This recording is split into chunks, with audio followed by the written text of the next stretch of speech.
শেখ হাসিনার বিচার হলে জিএম কাদেরের কেন বিচার হবে না? এই দেশের গণতন্ত্র হত্যার জন্য হাসিনা যেভাবে দায়ী ঠিক একইভাবে জিএম কাদেরও দায়ী। জিএম কাদেরের নামে মামলা হলেও তাকে কেন গ্রেপ্তার করা হচ্ছে না? উপদেষ্টা পরিষদ বা সরকারের কে জাতীয় পার্টিকে পৃষ্ঠপোষকতা করছে? অন্যথায় কেন জাতীয় পার্টির সাংগঠনিক কার্যক্রম নিষিদ্ধ হচ্ছে না? মিছিল মিটিংয়ে বাধা দেওয়া হচ্ছে না?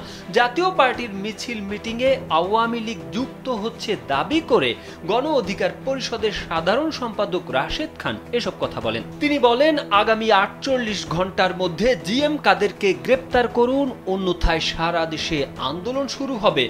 রাজধানীর বিজয়নগর আলরাজি কমপ্লেক্সের সামনে বিক্ষোভ সমাবেশ করে গণ অধিকার পরিষদ। এতে প্রধান অতিথির বক্তব্যে রাশেদ খান বলেন, আওয়ামী লীগের মতো জাতীয় পার্টির সাংগঠনিক কার্যক্রম নিষিদ্ধ ও নিবন্ধন স্থগিত করতে হবে।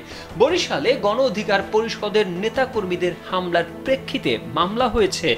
আগামী ২৪ ঘন্টার মধ্যে দোষীদের গ্রেপ্তার করুন।